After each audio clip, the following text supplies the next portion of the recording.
मुझे ये last topic बताइए, कहाँ तक हम बेटा कर चुके हैं?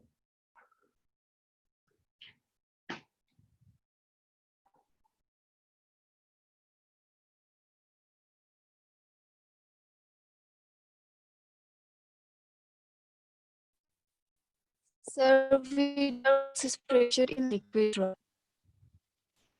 आई डिडंट गेट, फिर से बोलो। Sir, excess pressure in liquid drop. Okay, excess pressure in liquid drop and For हमने उससे soap रिलेट bubble. करके कुछ क्वेश्चन करा है। Yes, excess pressure in liquid drop and soap bubble कर लिया था हमने, ये Yes, sir. प्रेशर की बात कर लिया था। अच्छा, उससे रिलेट करके मैंने क्वेश्चन बताया एक आध भी, कोई क्वेश्चन? Yes, sir. एक बताया था। ठीक है, एक बताया था। ओके, जी सर। तो लिक्विड ड्रॉप या सोप बबल के अंदर जो एक्सेस प्रेशर होता है उससे रिलेट करके एक क्वेश्चन बताया था। चलो एक क्वेश्चन और करते हैं अभी फिलहाल, और उसके बाद फिर हम आगे की चीजों को जल्दी जल्दी आज करेंगे, पढ़ेंगे, है ना। फ्लूइड Okay, खत्म sir. करो, निपटाओ यार। एक क्वेश्चन और करते हैं। मान लो we have two liquid drops, we have two liquid, नहीं लिक्विड ड्रॉप्स मत मानो, you assume there are two soap bubbles, ठीक है, of different radii, two soap bubbles, two soap bubbles of radii R1 and R2 combines to form a single bubble. Combines to form a single bubble. ठीक है? Find the radius of single bubble. इस single bubble का हमें radius बताना है। Surface tension आप S मान लेंगे। Take surface tension S। Surface tension को आप कितना मानेंगे? सरफेस टेंशन को कितना मान लेंगे आप? S मान लेंगे, ठीक है। तो अगर आपने सरफेस टेंशन को S मान लिया है और आपके दो सो बबल्स हैं, they combines to form a single soap bubble. आपने देखा होगा कि आप एक तो वो तो आता था ना, वो खेलने वाला, वो एक वायर का वो बना होता था, पता नहीं आपने देखा है या नहीं, और उसको सोप लेदर में, सोप के झाग के अंदर उसको डिप करते थे, निकाल के हम उसको उसको फूंक मारते थे तो वो उसमें बबल्स फॉर्म होते थे, सोप बबल्स। तो कई Yes, बार sir. होता क्या है कि कई बार होता है कि दो या दो से ज्यादा बबल्स कंबाइन हो जाते हैं, एक दूसरे पे चिपक लेते हैं, अगर आपने देखा हो, ठीक है। तो मैं यहाँ पर ये कह रहा हूँ कि we have taken two soap bubbles of different radii R1 and R2 and their surface tensions are same. Obviously their surface tensions are S only, दोनों के सरफेस टेंशन S है। तो आपसे ये बोला गया है कि ये जो दो सोप बबल हैं, अगर ये दोनों कंबाइन कर जाए, अगर ये दोनों कंबाइन हो जाए, तो जो फाइनल सोप बबल बनेगा, what will be the radius of that final soap bubble. तो पहले तो हम सिचुएशन समझें sir. we have two soap bubbles, one is this soap bubble, the another one is there is another soap bubble this way, ये दूसरा soap bubble है, ठीक है। दोनों के रेडियस अलग है, that is why I have taken these two different bubbles of different radii. इसका रेडियस हमने बोला R1 है और इसका रेडियस हमने बोला R2 है। इसका रेडियस R1 है और इसका रेडियस R2 है। पहली बात तो ये समझ में आ रही होगी आपको। दोनों का surface tension is same because both are bubbles. तो सरफेस टेंशन दोनों का हमने क्या माना है? तो दोनों का हमने सरफेस टेंशन सेम माना है। Is it clear? Now the point is, पहले तो मेरे को एक बात बताओ, इस वाले का, because it is a soap bubble, तो इस वाले का जो एक्सेस प्रेशर होगा, एक्सेस प्रेशर, उसकी वैल्यू को मैं लिख सकता हूँ 4 times of S divided by R1, और इस वाले का जो एक्सेस प्रेशर है, इसको मैं लिख सकता हूँ 4 times of S divided by R2। मेरे को एक बात देख के बताओ कि एज, इसको मैं P डैश कह लेता हूँ और इसको P कह लेता हूँ, as R1 is less than R2, can I claim that P excess is greater than P excess dash? मतलब जो एक्सेस प्रेशर लगेगा इस वाले में और जो एक्सेस प्रेशर इस वाले में लगेगा, इन दोनों को कंपेयर करूं तो दोनों में किसका एक्सेस प्रेशर ज्यादा होगा, राइट वाले का या लेफ्ट वाले का? Left one. ऑब्वियसली लेफ्ट वाले का। लेफ्ट वाले का एक्सेस प्रेशर ज्यादा इसलिए होगा because excess pressure depends on radius.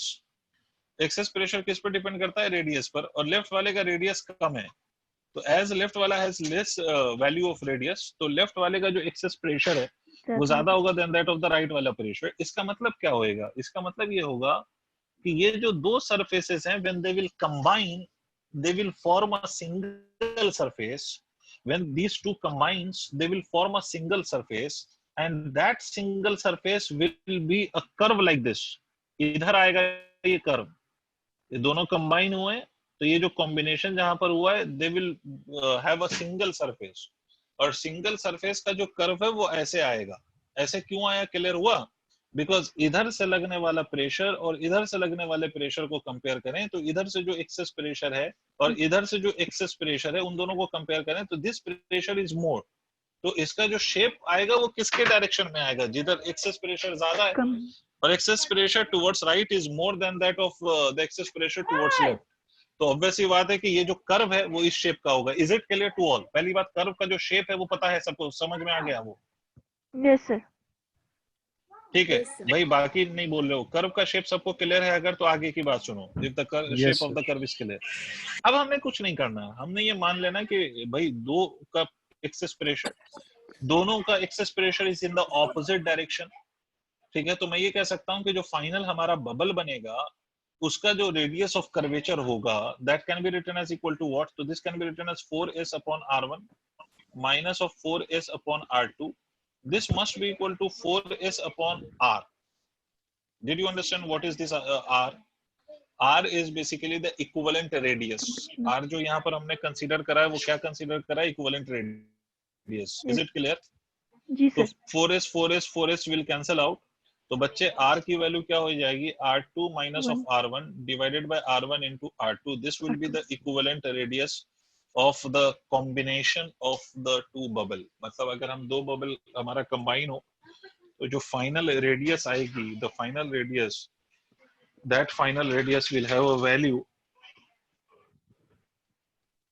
given by r2 minus of r1 divided by r1 into r2.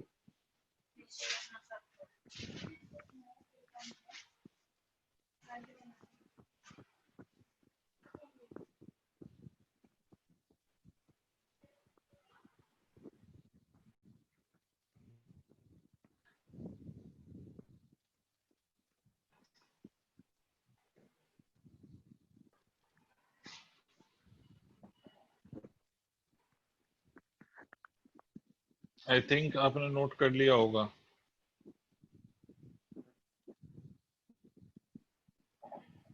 Yes, sir. ठीक है, चलो, किसी को कोई डाउट तो नहीं? All of you have understood this, जो भी मैंने Yes, बका है? sir. Clear. ठीक है, तो अब मेरी बात सुनिएगा ध्यान से। अब जो मैं चीजें पढ़ा रहा हूँ उसको आप सुनते चलें और समझते चलें। मैं इसको इरेज कर रहा हूँ सर।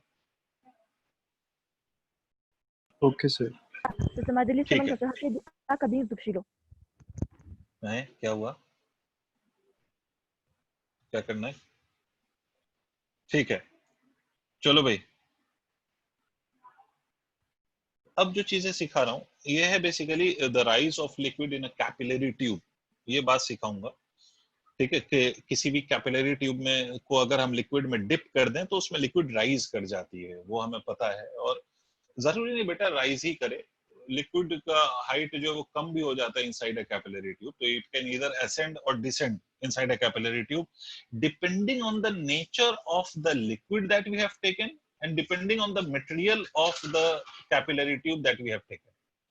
ठीक है, अगर मान लो for example we have taken a capillary tube made up of glass and we dip that capillary tube in liquid trough, और liquid हम मान लो water ले लें, तो if you take a capillary tube dipped inside a water trough, so in that case liquid, or in other words water will rise in the capillary tube, मतलब the height of the water inside capillary tube will increase.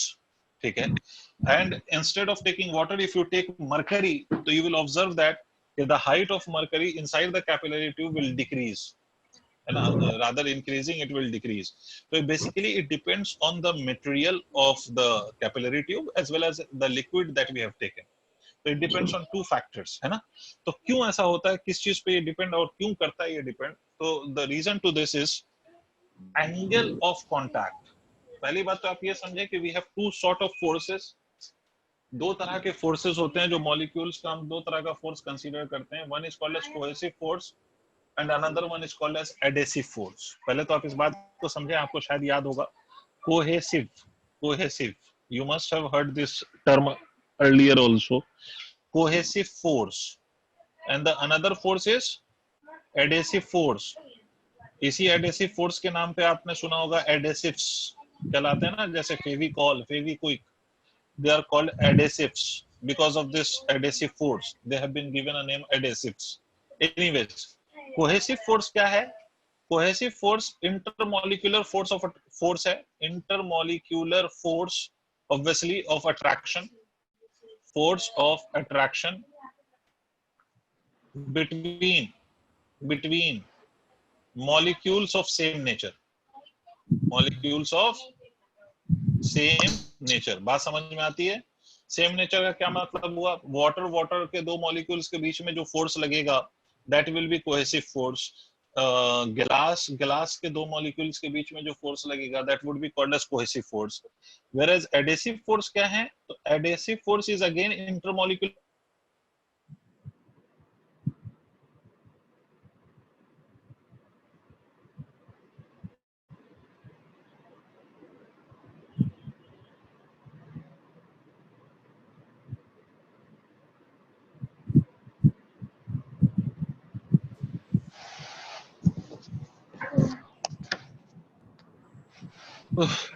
अच्छा, इन वो cohesive force की definition लिख लिया था आप लोगों ने? ये डिस्कनेक्ट हो गया था, तो कोहेसिव फोर्स का डेफिनेशन लिखा था आप लोगों ने? जी सर। Yes, sir. ठीक है, इसी तरह से एडेसिव फोर्स की डेफिनेशन लिखो। Intermolecular force of attraction, intermolecular force of attraction Attraction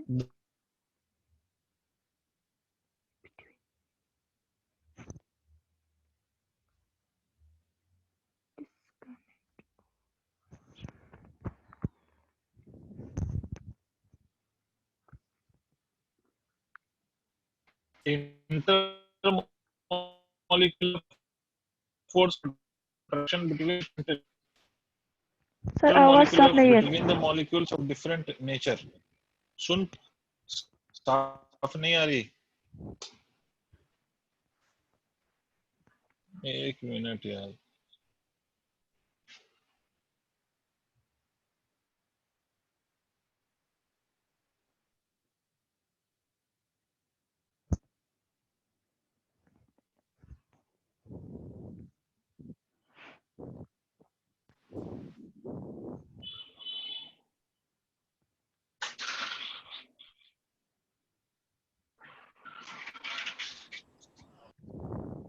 अब आवाज आ रही है?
Am I audible to you now?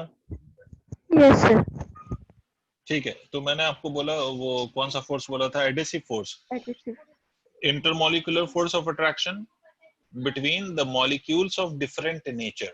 Different nature means molecules of different material. For example, the molecule of water interacting with the molecule of glass. तो दो different material के molecules के बीच में भी force of attraction लगता है और उसको हम adhesive force कहते हैं बेटा. और जो same molecules के बीच में लगता है, same molecules का मतलब same material के molecules के बीच में जो force लगता है, that is called as cohesive force. अब मेरी बात ध्यान से सुनिएगा. कोहेसिव फोर्स, एडेसिव फोर्स के बाद अब दूसरी बात सुनिए. द क्वांटिटी, ये डेफिनेशन से ये सब याद रखना है आपके. ये दूसरी डेफिनेशन जो है बेटा, ये है एंगल ऑफ कांटेक्ट. सुना था ये कभी 11th में? एंगल ऑफ कांटेक्ट आपने देखा होगा, मैं आपको बताता हूं. Angle of contact, angle of contact की अगर मैं बात करूं तो आपने देखा होगा कि अगर मैं किसी लिक्विड को किसी कंटेनर में फिल करूं, if I fill a liquid inside a container, so you can observe any of the three kind of surface. What are the any of the three kind of surface? आप ये observe करोगे कि जब हम किसी liquid को container में fill करते हैं तो ये वाला जो सरफेस है, ये वाला सरफेस, ये सरफेस या तो कहीं ऐसा दिखाई देता है बहुत क्लोजली देखने पर. अगर माइक्रोस्कोप यूज करके देखो तो ये आपको कोई सरफेस या तो ऐसा दिखाई देगा. Look at the surface. I am not worried about the inner part of the liquid, I am talking about the surface. इस सरफेस को ऑब्जर्व करो यहाँ पर, ठीक है. Is it a planar surface और it is a quite curved surface? Curved surface. Curved surface. Similarly there can be a surface like this जो मैं अभी ड्रॉ कर रहा हूँ. Sometimes you will observe this kind of surface of the liquid. ठीक है. ये especially अगर मैं आपको एग्जांपल दूं तो this is the case when mercury is filled inside a glass container. अगर आप मरकरी को किसी गिलास कंटेनर में भरो तो उसका जो सरफेस होता है ना, फ्री सरफेस, वो ऐसा होता है. ये भी कर्व्ड होता है बट ये कर्व डाउनवर्ड्स की तरफ है और ये जो कर्व है ये अपवर्ड की तरफ कर्व है. क्लियर है? और in some situation also there can be, sir इसको मेनिस्कस कहते हैं. Yes, it is also known as meniscus. This free surface is also known as meniscus. Yes, you are right.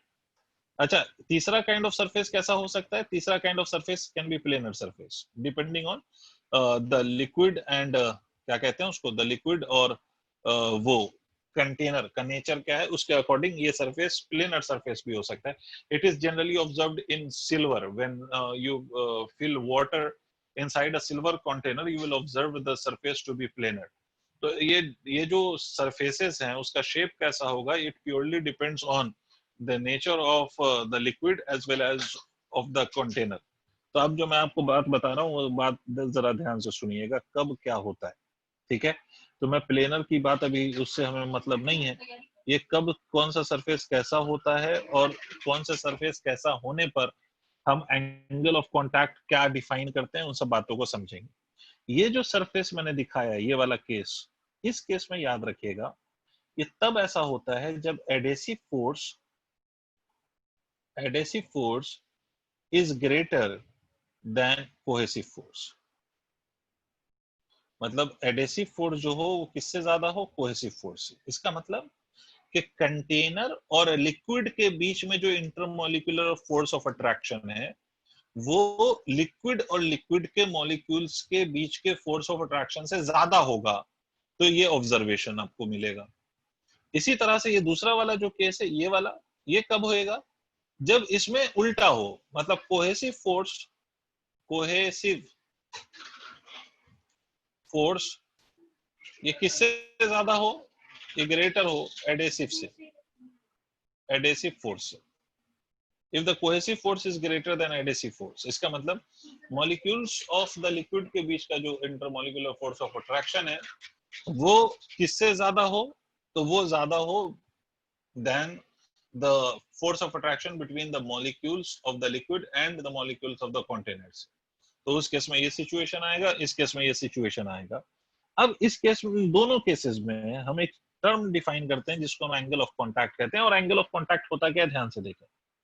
ये जो free surface of the liquid है, liquid meniscus, इस point पे अगर मैं टेंजेंट ले लूं, if I take the tangent this way, अगर मैंने इस तरह से टेंजेंट ले लिया, ऐसे टेंजेंट ले लिया इस पॉइंट पे, if I take a tangent this way, ठीक है। तो इस पॉइंट पे लिया गया tangent and the part of the solid which is inside the liquid. बात ध्यान से सुनना, इस पॉइंट पे फ्री सरफेस पे आप टेंजेंट ले लो और part of the solid which is inside the liquid, इन दोनों के बीच का जो एंगल है this is called as angle of contact, ठीक है। ये वाला ये भी एंगल बनता हुआ दिखाई दे रहा होगा आपको, but this is not angle of contact because हमें कंटेनर या सॉलिड सरफेस का वो पार्ट लेना है which is inside the liquid, ठीक है। तो ये ऊपर वाला part is not inside the liquid, तो it will not be considered as angle of contact. हाँ, इसको नॉर्मली हम कुछ एंगल कह सकते हैं, नॉर्मल हम लेवल पे कुछ एंगल का नाम दे सकते हैं, but it can not be considered as angle of contact. Similarly अगर हम इस पॉइंट पर हैं, तो इस पॉइंट पे अगर हम टेंजेंट ले लें, ध्यान से देखो, तो इस पॉइंट पे टेंजेंट ऐसे आएगा, मेरे हिसाब से आपको दिख रहा होगा, ये ऐसे आएगा, and the part of the solid which is inside the liquid, this means that ये वाला part of the solid which is inside the liquid, अगर आप ये एंगल देखो तो this is the angle of contact. Undoubtedly यहाँ पर angle of contact is less than 90 और यहाँ पर angle of contact is greater than 90। दिख गया आप लोगों को angle of contact? Is it clear? एक बार हाँ ना बोल दो, आगे मैं बात करूं। Yes, sir. Yes, sir. ठीक है, इसका एक, चलो बेटा, इसका एक जामफल, दो जामफल, मान लो ये गिलास सरफेस है, मान लो इट्स अ गिलास सरफेस, और इस पर हमने वाटर ड्रॉप डाला, वाटर का ड्रॉप।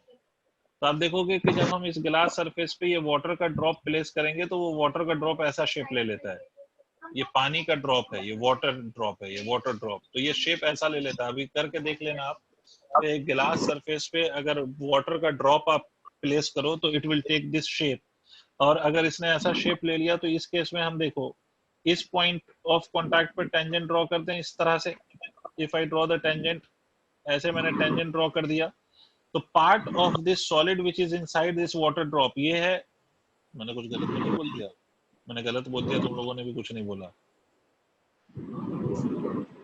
वाटर का ड्रॉप अगर हम इस पे प्लेस करेंगे, सॉरी, तो इस पे अगर हम वाटर का ड्रॉप प्लेस करेंगे तो वाटर का ड्रॉप ऐसा शेप ले लेता है, ऐसा, सॉरी, ऐसा शेप लेता है, ऐसा, ठीक है, ऐसा शेप लेता है। तो इस केस में अगर हम टेंजेंट ड्रॉ करें यहाँ पर, तो tangent will be like this, ये ऐसे टेंजेंट बनेगा, and the part of the solid which is inside the liquid this will B this theta, and theta is less than 90। अभी आप ग्लास सरफेस पे जाके आप ऐसा वाटर ड्रॉप डाल के देखो तो आपको ये जो वाटर ड्रॉप है उसका शेप ऐसा दिखाई देगा, आप करके देख लेना, ठीक है। और इसी तरह से अगर मान लो कि मैं ये ही ग्लास सरफेस ले लूं, फिर से ये ग्लास सरफेस है, और इस पे instead of putting a water drop, अगर मैं इस पे मरकरी का ड्रॉप प्लेस कर दूं, मरकरी का ड्रॉप, अगर मैं इस पे मरकरी का ड्रॉप प्लेस कर दूं, if I put a mercury drop on this, तो इस केस में अगर आप देखेंगे तो इस केस में जो हमारा टेंजेंट होएगा, इस केस में जो हमारा टेंजेंट होगा वो ऐसे आएगा, ठीक है, ये टेंजेंट ऐसे आएगा और ये एंगल ऐसे आएगा, तो ये वाला angle theta, and this theta you will observe, तो theta will be greater than 90, ठीक है। अच्छा, एक बात और भी याद रख सकते हो आप कि only those liquid with a surface, एक पॉइंट और याद रख सकते हो आप कि ओनली दोज liquid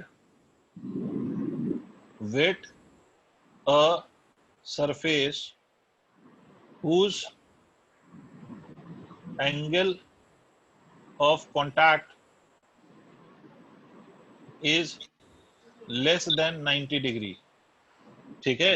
या आप इस बात को ऐसे भी कह सकते हो कि only those liquid with a surface whose cohesive force,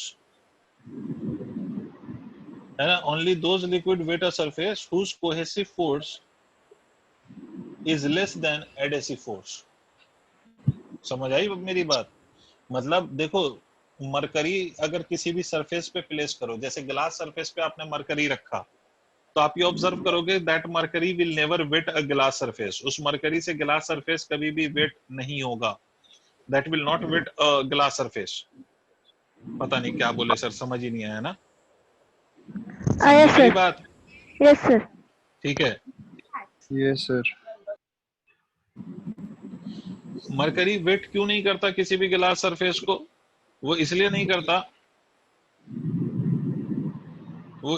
करता, मरकरी इसलिए वेट नहीं करता किसी भी ग्लास सरफेस को The reason is very obvious, the reason is very clear, क्योंकि वहां पर मरकरी के मॉलिक्यूल्स के बीच में लगने वाला जो फोर्स होता है वो मरकरी और गिलास के बीच में लगने वाले फोर्स से ज्यादा होता है, तो इसलिए इट डजंट और it does not allow the surface to become wait.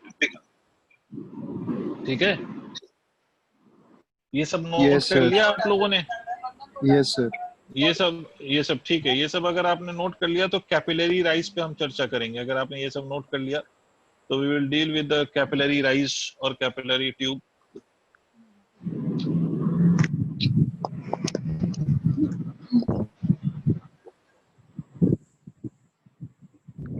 Noted, sir. Done, Done? sir. Okay. Yes, sir.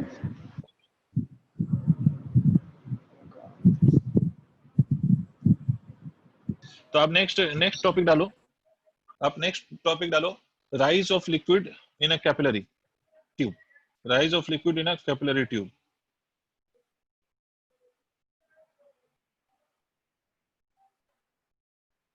Rise of liquid in a capillary tube.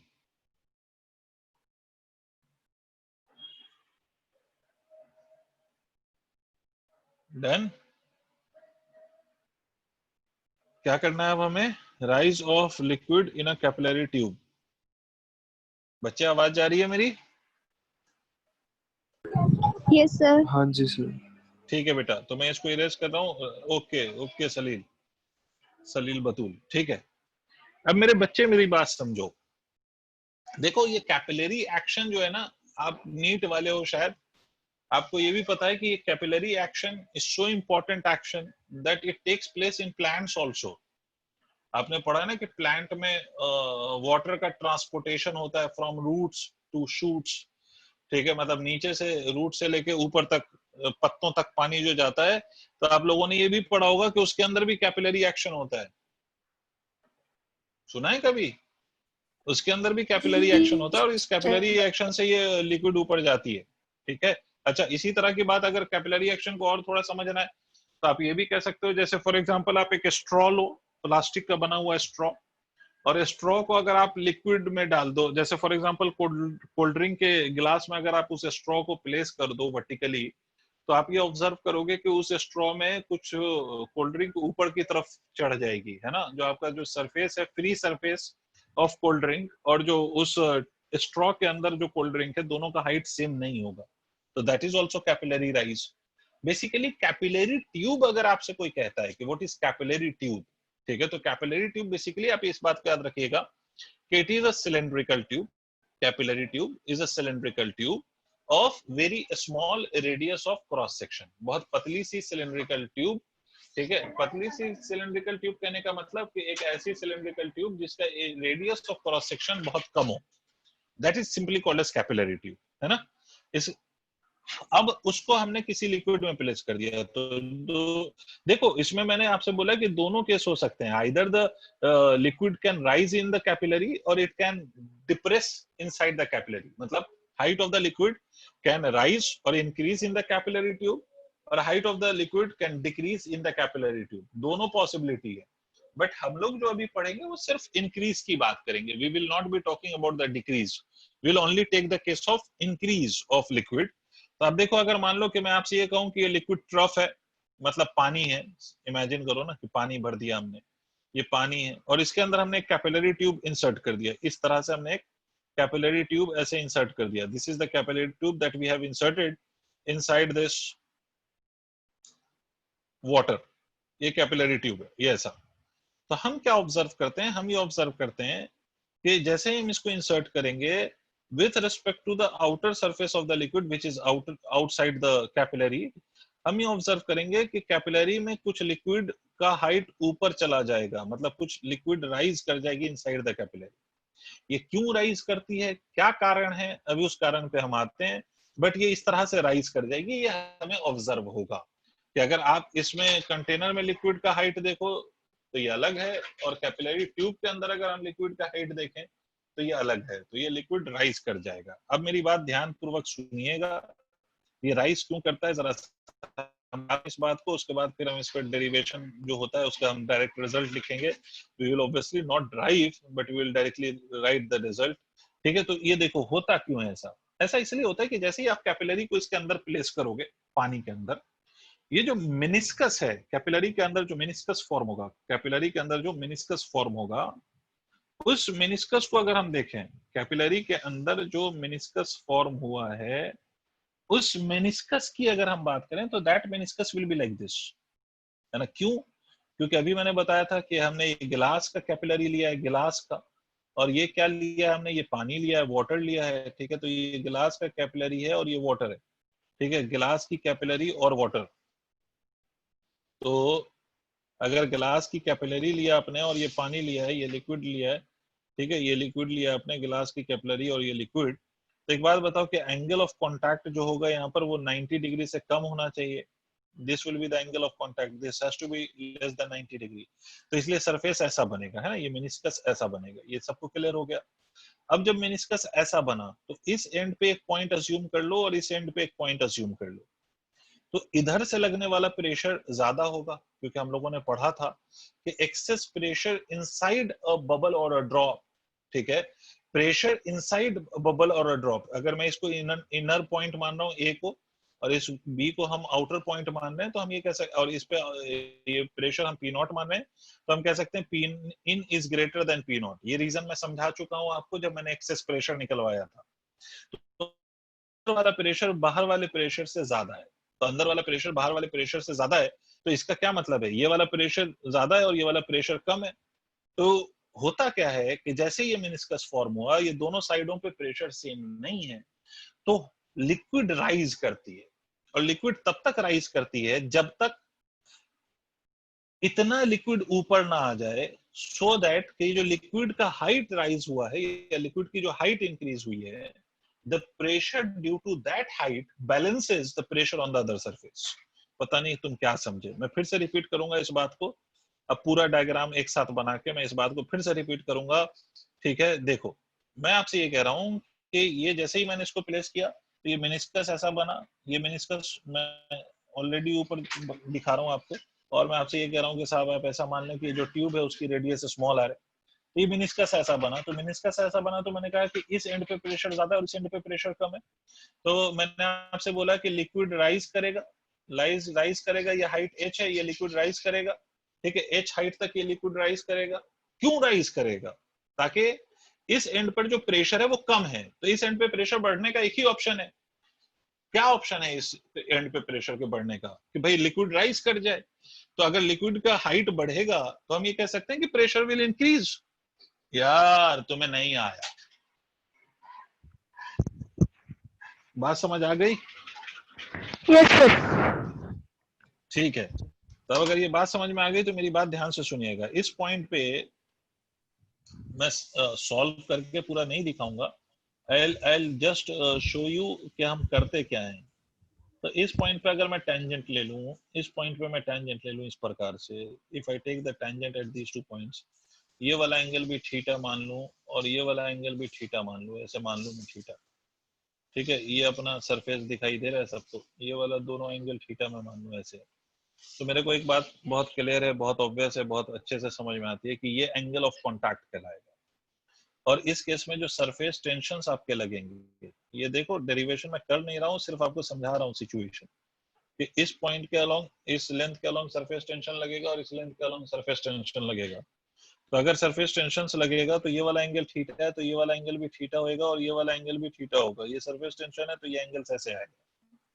ठीक है, एक बात बहुत ऑब्वियस है कि इन दोनों सरफेस टेंशन का अगर आप कंपोनेंट ले लो, ये s cos थीटा, और यहाँ पर भी सरफेस टेंशन का कंपोनेंट क्या आएगा सर, ये भी s cos थीटा आएगा. ठीक है, तो इसका मतलब है कि ये जो दोनों सरफेस टेंशन के कंपोनेंट्स लग रहे हैं ऊपर की तरफ, ये दोनों सरफेस टेंशन के कंपोनेंट्स नीचे वाले फोर्स को बैलेंस कर रहे होंगे. पता नहीं सर क्या बोले. ठीक है, ये जो दोनों ऊपर की तरफ फोर्स सरफेस टेंशन लग रहा है, सरफेस टेंशन का कंपोनेंट वो किसको बैलेंस कर रहा होगा, नीचे वाले को बैलेंस कर रहा होगा. ठीक है, नीचे वाला क्या बैलेंस कर रहा होगा, तो नीचे वाले वेट को बैलेंस कर रहा होगा. ठीक है, तो नीचे वाले वेट को ये क्या करेगा, बैलेंस करेगा. क्लियर है? तो नीचे वाला वेट होगा कितना भाई? तो मैंने ये माना है कि ये हाइट h है, नीचे वाले जो लिक्विड का वेट है उसको बैलेंस करेगा ये ऊपर वाला फोर्स। तो अगर ये हाइट h है तो हम ये कह सकते हैं ना सर कि ये जो नीचे वाला वेट है this will be equal to rho into pi r square h multiplied by g, this is the weight which is acting in the downward direction. this must be equal to what? So this must be equal to ये वाला 2 into s into cos theta। बोलो। Yes, sir. s cos theta is the component of surface tension acting in the upward direction। ये surface tension का component है ना जो ऊपर की तरफ लग रहा है, गलत तो नहीं बोल रहा? ये सरफेस टेंशन का कंपोनेंट है जो ऊपर की तरफ लग रहा है। तो 2s cos theta is the component of the surface tension। तो इसके कारण फोर्स कितना लगेगा? फोर्स बराबर क्या होता था? Surface tension multiplied by length. अगर सोचो आप इस मेनिस्कस को आप ऐसे दिखाओ ऐसे, तो इसका जो वो लेंथ है, ये वो लेंथ है, ये वाला लेंथ, ये वाला लेंथ, इसको मैं कितना लिख सकता हूँ? 2r। सिर्फ 2r?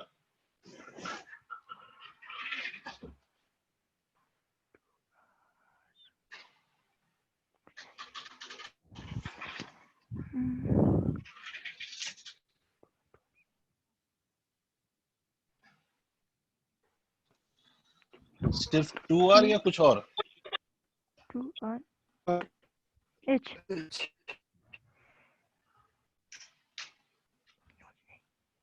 s cos theta is the component of the force acting in the upward direction, और सबका ये कंपोनेंट s cos theta ऊपर की तरफ लगेगा। तो ये तो मैंने सिर्फ दो ही दिखाया ना, इस पे तो बहुत सारे ऐसे ऐसे s cos theta आएंगे, हर पॉइंट पे लग रहा होगा। तो इसलिए s cos theta का vertical component multiplied by, it will not B only 2r, it will be 2 pi into r। Why? Because ये रेडियस अगर r है तो ये जो पूरी लेंथ आप लेंगे, ये पूरी लेंथ कितनी होगी? नहीं समझे? 2 pi r। Is it clear why it is 2 pi r बेटा? जी सर। Yes, sir. ठीक है, तो इसका पाई से पाई कैंसिल हो जाएगा, 1r will cancel out this 1r। तो h की वैल्यू क्या आएगी? h की वैल्यू आएगी 2s multiplied by cos theta divided by, this will be equal to what? This will be equal to rho g multiplied by r। This is the formula for the height of the liquid that will rise inside a capillary। ये जो liquid का rise होगा capillary tube के अंदर, उसकी height will be written as equal to twice of s cos theta divided by rho g r।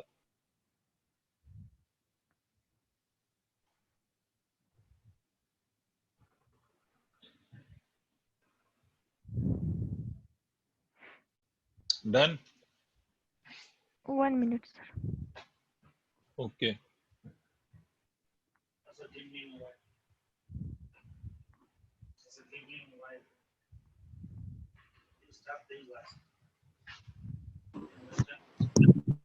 Done, sir.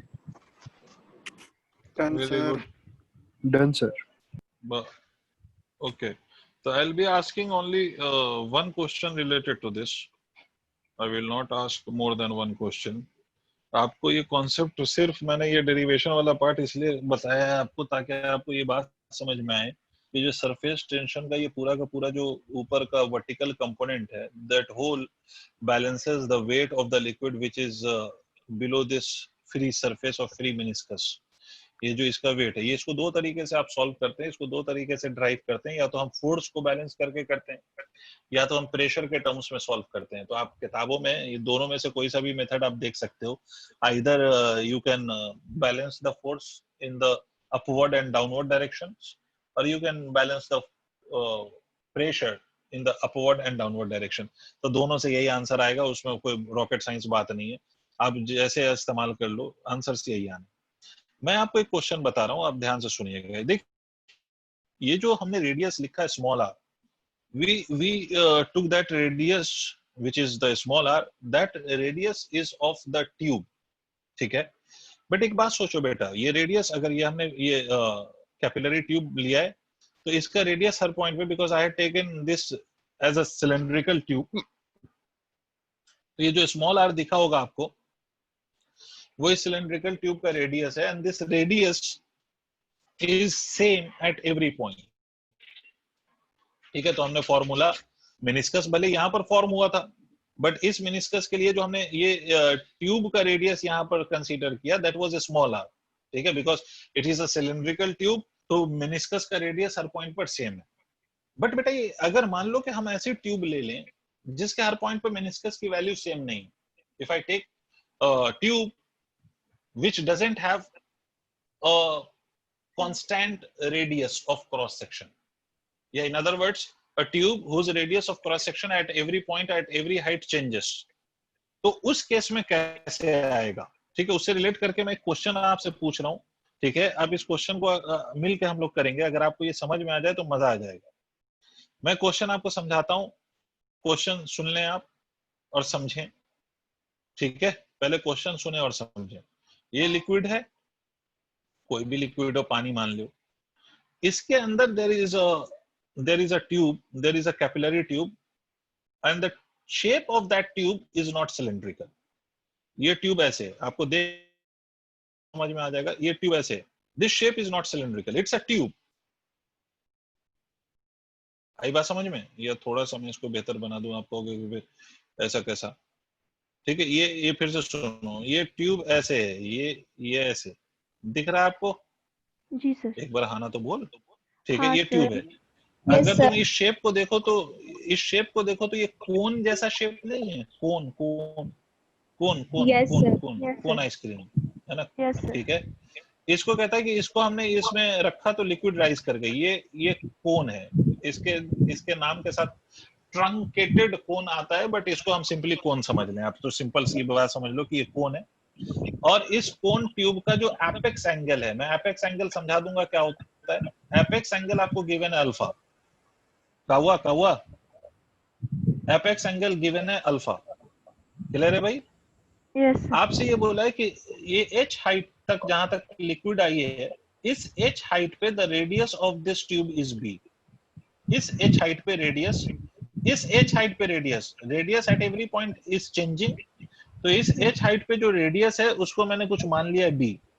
ठीक है, surface tension of water, surface tension जो है इसका वो एस मान लो, पानी का सरफेस टेंशन, बाकी चीजें एस है। और आपका इसमें कॉन्टैक्ट एंगल बोला गया, इसमें कॉन्टैक्ट एंगल की वैल्यू, कॉन्टैक्ट एंगल अभी आप लोग समझ रहे होंगे, कॉन्टैक्ट एंगल की वैल्यू थीटा गिवन है ऑलरेडी आपको, सरफेस टेंशन एस है, डेंसिटी जो है पानी की, डेंसिटी आप मान लीजिए, डेंसिटी आपको गिवन है रो है, डेंसिटी इज रो। ठीक है, तो आपसे पूछा गया what is the value of H, H की value to the height to which the liquid has rise in this capillary tube, you have to find the value of H. आप question note करो, मैं solve करूंगा। Noted, sir. ठीक है everyone, और note करने के साथ साथ समझना भी है कि मैंने बका क्या है इस पूरे क्वेश्चन में। You don't just have to write the question, but you have to understand the question also at the same time.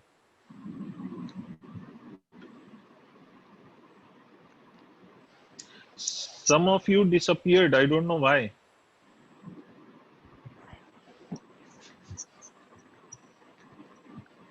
Have you understood the question, everyone?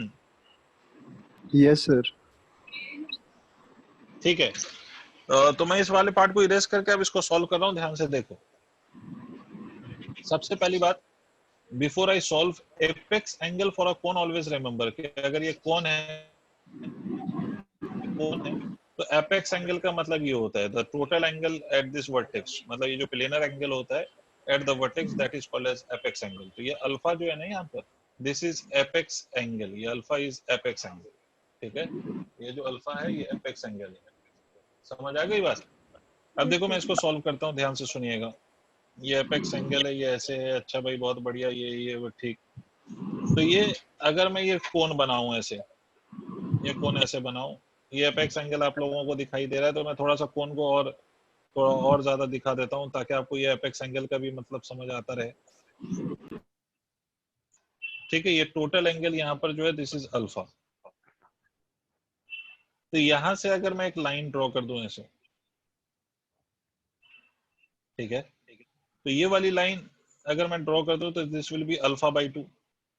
हमसे कहता है लिक्विड यहाँ तक हमने भरा है, ठीक है, और ये जो फ्री एंड है उसकी हाइट हमें दे रखी है h, है ना। ये पूरा पूरा फ्री एंड नहीं है, कुछ पोर्शन तो इसका अंदर भी रहेगा, वो मैं ये ऐसे समझ लो। अरे यहाँ तक पहले बताओ मुझे, समझ आया आपको या नहीं? Yes, sir. Yes, sir. ठीक है, if you have understood this then I will solve further. दूसरी बात ये बताओ कि ये अगर आपका लिक्विड वाटर है और ये जो हमने कैपिलरी ट्यूब लिया है, if this capillary tube is made up of glass, don't you think बेटा ये जो सरफेस आएगा हमारा, ये सरफेस या जो मेनिस्कस आप कहते हो, ये जो मेनिस्कस आएगा वो ऐसा आएगा बेटा? पहले तो ये बताओ।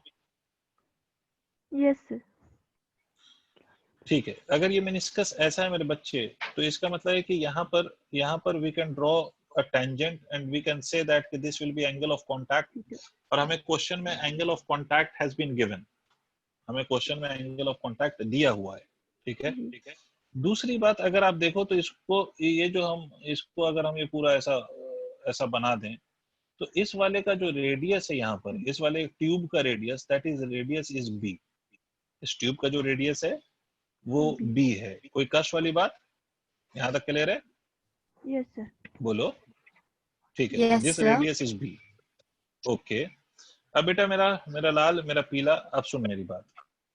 इस टेंजेंट को अगर मैं देखो तो इस टेंजेंट को इस पॉइंट पे अगर ऐसे एक्सटेंड कर दूं तो ये ऐसे एक्सटेंड हो रहा है, ठीक है। ये वाली जो लाइन है अपनी, ये वाली लाइन, ये ट्रंकेटेड कोन की ये ऐसे है। तो मेरी बात ध्यान से सुनना कि यहाँ पर ये जो हाफ एंगल है वो अल्फा बाई 2 है, जो मैंने शो किया हुआ है, ये देख लो, ये अल्फा बाई 2 है। और ये एंगल किसके साथ है? वर्टिकल के साथ। मतलब यहाँ पर अगर मैं वर्टिकल ड्रॉ कर दूं ऐसे, यहाँ पर मैं ऐसे अगर वर्टिकल ड्रॉ कर दूं, देखना, नहीं पल्ले पड़े तो कहना, तो ये एंगल भी अल्फा बाई 2 होगा अनडाउटेडली। ये वर्टिकल के साथ जो यहाँ पर ये एंगल होगा, this will also be alpha by 2 and this angle is theta. Don't you think that? Because this angle and that angle is vertically opposite angle. Look at this, ये वाला एंगल और ये वाला एंगल वर्टिकली अपोजिट है, मानते हो? जी। नहीं मानते हो तो बोलो। और ये जो वर्टिकल के साथ ये वाली जो लाइन है, ये वाली ब्लैक वाली लाइन, ये वाली ब्लैक वाली लाइन, ये वाला, ये जो हमारा कोन का ये सरफेस है, ये वाला एंगल कितने पे? Alpha by 2। तो this whole angle will be equal to theta plus of alpha by 2 बेटे। पता नहीं मास्टर ने क्या बोला, क्या बका। नहीं सर, लग गया पता। रिपीट कीजिए। फिर से रिपीट कर रहा हूँ, ये वाला जो एंगल है, यहाँ ध्यान दे, ये वाला जो एंगल है, it will be theta because it is angle of contact, ठीक है। और दूसरा ये वाला जो एंगल है जो वर्टिकल के साथ है, ये एंगल कितना है? अल्फा बाई 2 है, ठीक है। तो ये टोटल एंगल कितना हो गया? Theta plus alpha by 2। तो ये पूरा एंगल, ध्यान से देख, ये पूरा एंगल जो मैंने नीचे दिखाया, ये पूरा एंगल, अरे लिख जाओ, ये पूरा एंगल और ये पूरा angle, they are vertically opposite angles और नॉट बेटा? Yes sir. ठीक है, तो हमें ये दिख गया कि ये सरफेस टेंशन इस डायरेक्शन में लगेगा और वर्टिकल के साथ इसका टोटल एंगल कितना होगा? तो एस इंटू अल्फा बाई 2 होगा, ये भी हमें दिख गया, ठीक है। तो अब हमें करना क्या है? तो हमें कुछ नहीं करना है, फॉर्मूले में वैल्यूज रखनी है, ठीक है। फॉर्मूले में क्या रख देना है? वैल्यूज रख देना है। अब फॉर्मूले में वैल्यूज रखेंगे तो कैसे वैल्यू रखेंगे? मैंने h का फॉर्मूला बताया क्या था? तो मैंने h का सिंपल सीधा सा फॉर्मूला बताया था आपको, 2s multiplied by cos theta divided by rho g multiplied by radius. Radius of what? Radius of the tube. सिर्फ एक छोटी सी बात आप याद रखेंगे कि जहां पर आप रेडियस ऑफ द ट्यूब लेते हैं, जिस हाइट तक लिक्विड पहुंचा है वहां का रेडियस हम लेते हैं। तो सर इससे पहले सिलिंड्रिकल ट्यूब लिया था तो हर पॉइंट पे रेडियस की वैल्यू सेम थी, बट यहां पर अगर हम देखेंगे तो यहां पर जो रेडियस है वो इस पॉइंट पर वो अलग है, ये अलग है, तो हमें वहां पर का रेडियस लेना होता है जहां पर लिक्विड पहुंची है। Is it clear? ठीक है। दूसरी बात, अगर आपको डेरिवेशन अगर याद आ रहा हो, जो मैंने डेरिवेशन पूरा तो नहीं किया था, पूरा ही कर दिया था इनफैक्ट, तो मैंने आपसे ये बोला था कि ये सरफेस टेंशन है तो इसका कंपोनेंट लिया था मैंने और ये वाला एंगल थीटा आया था तो मैंने लिखा था s cos थीटा। अरे हाँ ना बोलो यार। हाँ सर। Yes sir. तो ये बहुत बढ़िया सर, तो ये s cos थीटा आया था, बट यहाँ पर अगर आप देखोगे तो s ऐसे है, s बन जाए यार, s ऐसे है और ये जो वर्टिकल है यहाँ पर देख छोटे, ये जो वर्टिकल है वो एस है, और इन दोनों के बीच का एंगल थीटा नहीं है, rather it is theta plus of alpha by 2। इसका मतलब यहाँ पर जो ये कंपोनेंट आएगा एस का, this will B S cos theta plus of alpha by 2, यही तो कंपोनेंट आएगा। जी जो कंपोनेंट आएगा that component will be theta plus of alpha by 2। Is it clear? Yes sir. ठीक है, बस करना कुछ नहीं है। तो अब हाइट लिख लें। तो हाइट देखो, हाइट का फॉर्मूला बोलो तो क्या लिखवाया था? 2 हाँ बोलो बोलो। 2s twice of s cos cos theta theta. Cos theta की जगह हम क्या लिख देंगे? Cos theta plus alpha alpha by by 2 divided by rho into g multiplied by radius लिखवाया था। d। तो हमने कहा था सिलिंड्रिकल ट्यूब है तो radius at every point will be same, but यहाँ पर रेडियस हर पॉइंट पे सेम नहीं है। इस पॉइंट पे रेडियस कितना है? बी। तो जहां तक लिक्विड का राइज हुआ है वहां पर का रेडियस, तो वहां पर का रेडियस कितना है? बी। खत्म, ये आंसर आ गया, सॉल्व। नहीं समझे? समझे सर। समझ गए? Yes sir. बहुत ज्यादा कठिन है? Yes sir. थोड़ा बहुत। अच्छा पहले मेरे को ये बात बताओ, बहुत कठिन है ये? थोड़ा बहुत। थोड़ा बहुत? थोड़ा या बहुत? थोड़ा। हाँ तो 2 बार प्रैक्टिस कर लें तो नहीं आ जाएगा? आ जाएगा सर। आ जाएगा सर। अब ध्यान से सुनिए क्वेश्चन कहाँ से लिया है मैंने। जेईई एडवांस 2014, तो जाहिर है थोड़ा सा तो होना चाहिए था, बट इतना भी कठिन तो नहीं है। ये एडवांस का क्वेश्चन है, जेईई का, आईआईटी का मेंस भी नहीं, आईआईटी का एडवांस। और उस क्वेश्चन को अगर देखो तो एक स्टेप में सॉल्व हो रहा है। पहली बात तो ये थोड़ा सा आपको इसलिए कठिन लगा होगा कि थोड़ी सी ज्योमेट्री का खेल है। जो मैथ्स वाले बच्चे हैं उनको तो ज्योमेट्री ज्यादा आसान समझ में आनी चाहिए इसकी, तो आपको थोड़ा सा एंगल में चक्कर लगा होगा, बट सिंपल सा कॉन्सेप्ट क्या लगा है यहाँ पर वो ध्यान दो। कॉन्सेप्ट ये लगा है कि जिस हाइट पे हम होते हैं या जहां तक हमारा लिक्विड राइज करता है, तो जहां पर मेनिस्कस बन रहा है वहां पर की रेडियस ऑफ द ट्यूब चाहिए होती है। अगर ये ट्यूब सिलेंड्रिकल है तो हर पॉइंट का रेडियस सेम है, तो इसलिए हम स्मॉल आर लिख रहे थे। अगर ये ट्यूब सिलेंड्रिकल नहीं है, इसका radius of cross section her point पे वेरी कर रहा है, तो जहां पर मेनिस्कस फॉर्म हुआ है उस पॉइंट का रेडियस लिखेंगे। ये छोटा सा पॉइंट आपको याद रखना है।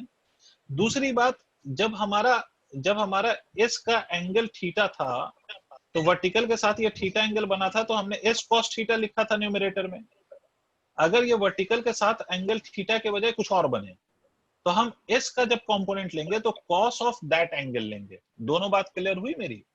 मैं 2 चीज आपको समझाना चाह रहा हूं। एक तो वेरिएबल रेडियस अगर आ जाए तो हमें मेनिस्कस जहां पर फॉर्म हुआ है वहां पर ट्यूब का रेडियस देखना है। दूसरा, हमें एंगल ऑफ कांटेक्ट मतलब एस का एंगल वर्टिकल के साथ देखना है कि एस को चूंकि हम रिजॉल्व करेंगे उसका वर्टिकल कंपोनेंट लेते हैं ना, तो एस का एंगल वर्टिकल के साथ कितना बन रहा है वो हमें देखना है। क्लियर हो गई बात? Yes sir. ठीक है, तो हमने कैपिलरी ट्यूब पे चीजें कर ली हैं। अब इसका एक टॉपिक बचा है जो मैं इस वीक में किसी दिन वो मैं बात करके आपकी क्लास रखवा के वो खत्म करूंगा।